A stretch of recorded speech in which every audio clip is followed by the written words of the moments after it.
กราบสวัสดีอีฟซี่ทั้งช่องของสงกรานต์นะคะมื้อนี้จะมีตำเล่าววันที่2กรกฎาคม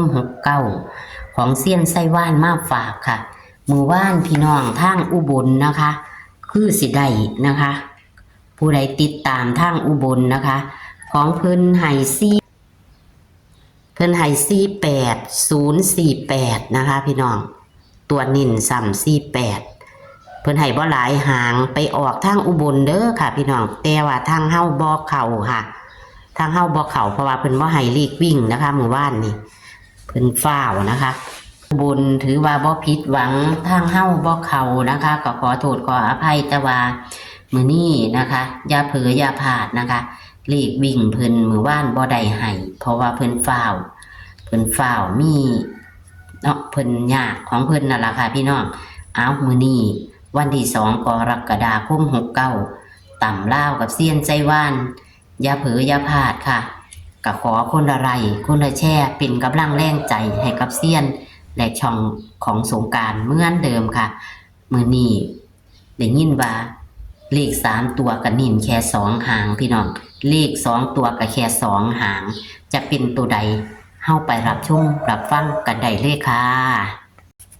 ฮัลโหลค่ะสวัสดีค่ะรับสายเอ็ดกันของจุดทางนอกแดดเขามา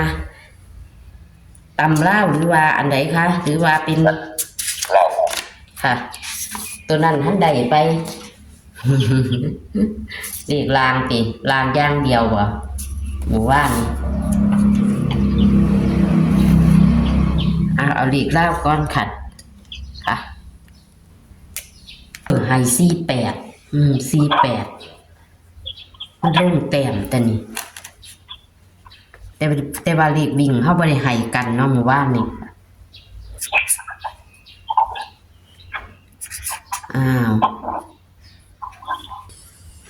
ตำลาว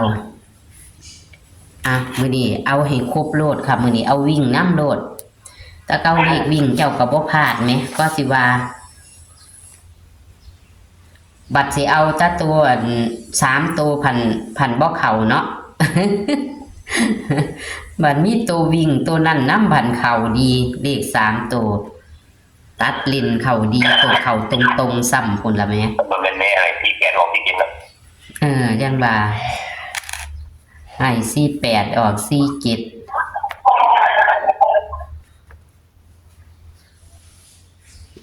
แต่ว่าเลขอันรัฐบาลไทยเฮาบ่พลาดอันนี้เอาค่ะเอาวิ่งที่กับแปดเนี่ย7กับ8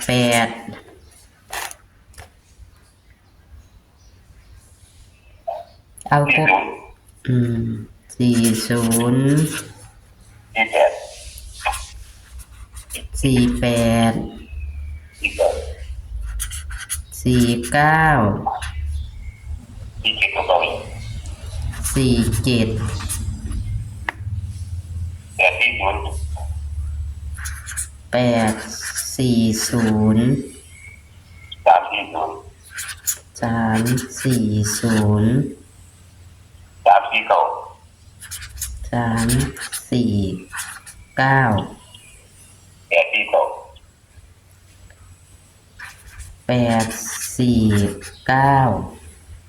แล้วแม่นักที่รู้ที่ต่อเนี่ย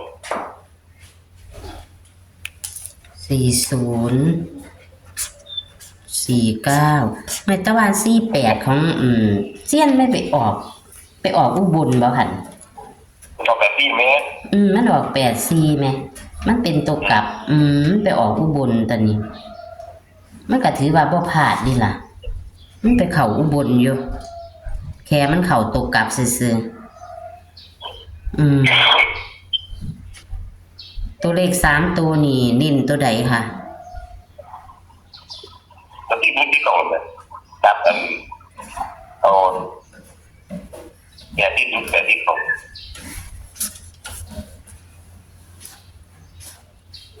840849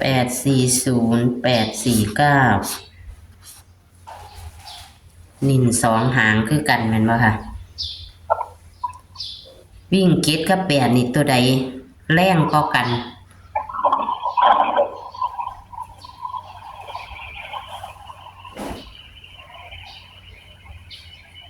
ฮัลโหล7 กับ 8อันไหนแรงก็กันค่ะ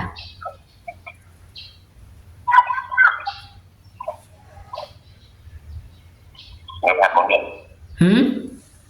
ในทางบางเรื่อง วางใดก่อน ข่อยก็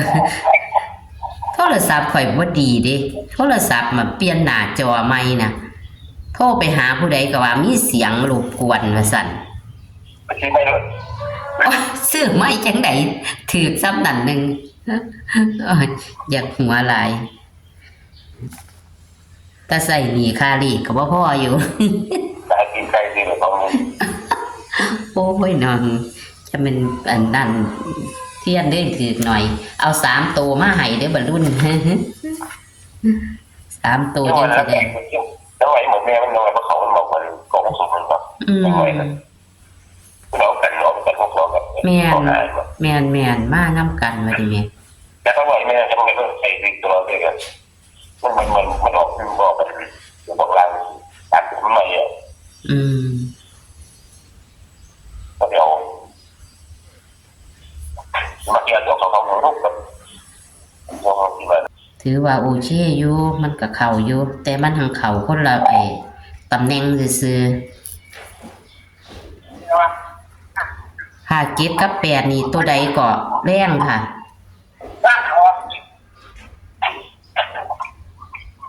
ฮัลโหลเซียน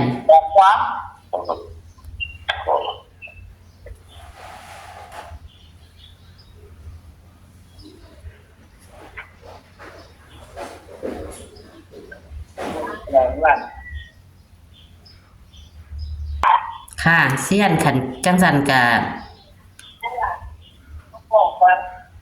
แม่ผมไม่คุยกับแม่ไหม ค่ะ จะคุยกับแม่เนาะ ค่ะ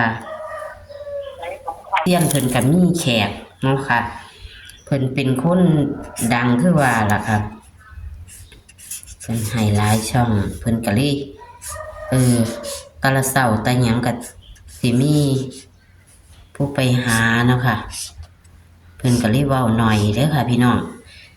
บ่ทันรู้จักซ้ำว่า7 กับ 8ตัวใดก็คือเอาแห้งถึง2ล่ะค่ะ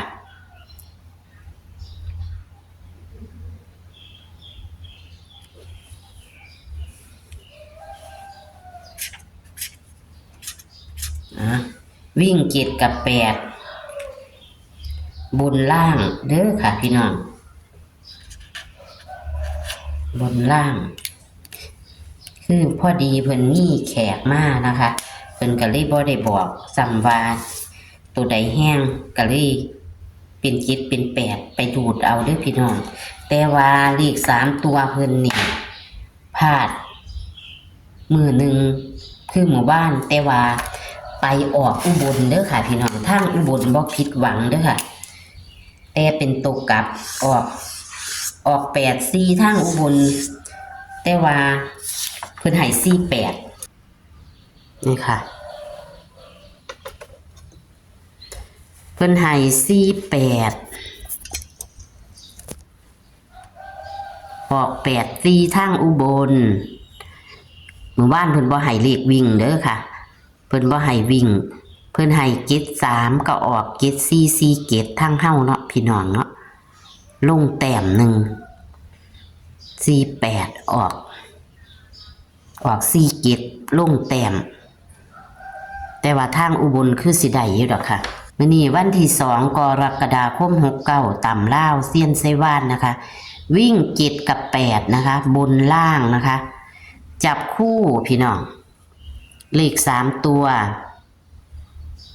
เลข3ตัว840 340 349 849เน้นแค่2หางค่ะพี่น้องเน้น840กับ849เด้อค่ะปากกาแดงขีดคือตัวเน้นค่ะ40 48 49 47ตัวเน้นก็คือ40 49เด้อค่ะนี่ค่ะ แคปหน้าจอค่ะพี่น้องตัวปากกาแดงขีดคือตัวนิ่นคือ40กับ49เด้อค่ะตัวนิ่นนะคะแต่ว่าเลขวิ่งนี่เพิ่นบ่ทันได้ตอบก็เลยเอาเป็น7กับ8ไปเลยดูดเลยเด้อครับค่ะเลขของเซียนหนูว่านี่ก็ไปทางอุบลนะคะกับทางอุบลก็คือออก84นะคะเพิ่นให้48นะคะก็บ่ผิดหวังทางอุบลแต่ว่าทางเฮาบ่เข้าเพราะว่าเพิ่นบ่ให้เลขวิ่งค่ะเมื่อวานนี้เพิ่นก็จะฟ้าวนำราคาเพราะว่าเมื่อวานเลขรัฐบาลไทยเนาะค่ะเพิ่นก็จะมีช่องหลายๆช่องไปหาเพิ่นนะคะเพิ่นเลยบ่ให้เลขวิ่งเพิ่นเลยให้แต่เลข3ตัวนะคะ2ตัวเพิ่นตัดให้แต่48กับ70แค่นั้นนะคะก็เลขออก47เนาะพี่น้องก็เอาไม้ค่ะพี่น้องมื้อนี้เรียนไส้ว่านนะคะวันที่2กรกฎาคม69ตำลาวอย่าเผลออย่าพลาดค่ะขอให้โชคให้หมานค่ะมื้อแรงนี่นะคะโชคหมานตำลาววันพฤหัสนี่เฮงๆปังๆค่ะขอคนละไลค์คนละแชร์เหมือนเดิมนะคะให้กับเซียนและก็ทางช่องค่ะคลิปนี้ก็ฝากไว้ซ้ำนี้ค่ะสวัสดีค่ะ